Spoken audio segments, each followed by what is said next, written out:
Startup क्या होता है, उसके आइडिया के बारे में कैसे सोचें, बिजनेस प्लानिंग कैसे करेंगे, बिजनेस मॉडल कैनवस क्या होता है, ये सारी चीजें हम सीख चुके हैं। तो अब जो असली सफर है वो आपका यहां से शुरू हो चुका है, क्योंकि अब बारी आती है कंपनी खोलने की। तो उसके लिए क्या क्या लीगल टर्म्स हैं, रजिस्ट्रेशन कहां कराना है, ये तमाम चीजें हम आज के इस एपिसोड में डिस्कस करने वाले हैं। तो hello and welcome, you are watching rising Bharat special series नई उम्मीद। मैं हूं अविराज। अलग अलग फर्म्स और कंपनीज जैसे कि प्रोप्राइटरशिप हो गया, पार्टनरशिप, एलएलपी, प्राइवेट लिमिटेड के बारे में हम जानेंगे। अगर आप नया स्टार्टअप या बिजनेस शुरू कर रहे हैं तो ये देखना होगा कि कौन सी टाइप की बिजनेस एंटिटी आपके लिए बेस्ट है। क्या आपको एक सोल प्रोप्राइटरशिप रजिस्टर करनी चाहिए, पार्टनरशिप फॉर्म लगानी चाहिए, प्राइवेट लिमिटेड, एलएलपी, ओपीसी, इनमें से कौन सा आपके लिए बेस्ट है? क्योंकि जाहिर सी बात है एक ही आपके लिए बेस्ट नहीं हो सकता है। तो इस वीडियो में आपको वो सारी चीजें यहां पर हम बताएंगे। सबसे पहले बात करते हैं सोल प्रोप्राइटरशिप की। देखिए, सोल प्रोप्राइटरशिप के लिए कुछ नहीं करना है, आपको अपना करंट अकाउंट ओपन करना है और बिजनेस करना शुरू कर देना है। यहां पर रजिस्ट्रेशन की कोई रिक्वायरमेंट नहीं होती है। सारी रिस्पॉन्सिबिलिटी, सारी लायबिलिटी एज वेल एज सारा प्रॉफिट और लॉस आपका होता है। ओके, रजिस्ट्रेशन नहीं करना है। कोई भी गवर्नमेंट का सर्टिफिकेट ले लीजिए, जैसे कि शॉप एंड एस्टेब्लिशमेंट का सर्टिफिकेट, जीएसटी सर्टिफिकेट, और इसको यूज करके आप बैंक में अपना करंट अकाउंट खुलवा पाएंगे और अपने नाम से खुला पाएंगे। तो सोल प्रोप्राइटरशिप फर्म उनके लिए बेस्ट है जो ज्यादा कंप्लायंसेस के हसल में नहीं पड़ना चाहते हैं। इसमें आपको एक ही रिटर्न भरना है जो आप पहले से भर रहे हैं, और उसका नाम है इनकम टैक्स रिटर्न। अगर आपका टर्नओवर 20 लाख से नीचे है तो जीएसटी की रिक्वायरमेंट भी नहीं होगी।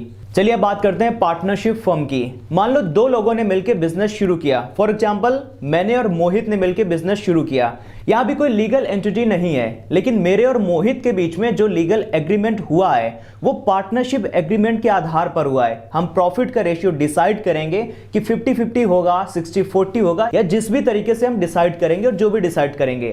देखिए, पार्टनरशिप के लिए पहले डीड बनानी पड़ती है। पार्टनरशिप दो तरह की हो सकती है, रजिस्टर्ड और अनरजिस्टर्ड पार्टनरशिप। पार्टनरशिप की बेसिक रिक्वायरमेंट होती है डीड या फिर एग्रीमेंट, और इसमें मिनिमम 2 पार्टनर तो होने ही चाहिए और मैक्सिमम आपके 20 पार्टनर हो सकते हैं। पार्टनरशिप फर्म में वही सारे बिजनेस इनरोल होने चाहिए जो प्रोप्राइटरशिप में इनरोल हो रहे हैं। स्टार्टअप के लिए बहुत इंपॉर्टेंट है। जैसे आप कोई भी स्टार्टअप शुरू करना चाह रहे हो बड़े विजन के साथ, लेकिन अभी आपको अपना को फाउंडर मिला है, अभी आप बिजनेस मॉडल को थोड़ा ट्राई कर रहे हैं, अभी आपने अपना मिनिमम वायबल प्रोडक्ट यानी कि एमवीपी बना रहे हैं, अभी आप अपना छोटा सा इन्वेस्टमेंट करके तो आप पार्टनरशिप फर्म के साथ स्टार्ट कर सकते हो, और ये बहुत ही बेस्ट ऑप्शन है।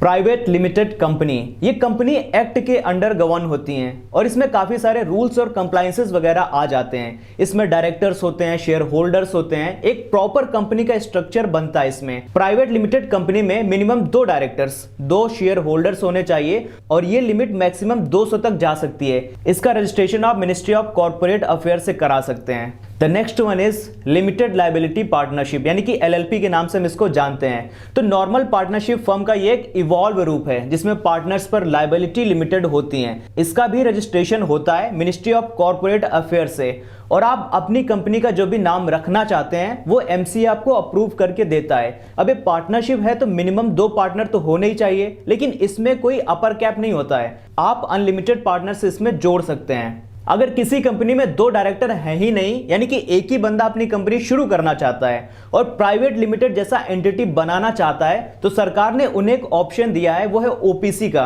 देखो, वैसे तो इसका नाम है 1 पर्सन कंपनी, लेकिन इसके लिए भी हमें 2 लोग चाहिए। क्यों चाहिए? एक तो डायरेक्टर होगा, लेकिन उससे एक डायरेक्टर नॉमिनेट करना भी है। मान लीजिए डायरेक्टर को कुछ हो गया तो नॉमिनी इस कंपनी के डायरेक्टर बन जाएंगे। इसलिए यहां पर 2 डायरेक्टर की, यानी एक डायरेक्टर और एक नॉमिनी की रिक्वायरमेंट होती है। तो दोस्तों, ये थी कुछ legal terms for startup and business. आज के लिए इतना ही, मिलते हैं नेक्स्ट वीडियो में। अगर आपको ये जानकारी पसंद आई तो अपने दोस्तों और फैमिली के साथ शेयर कीजिए। तब तक के लिए शुक्रिया, अलविदा।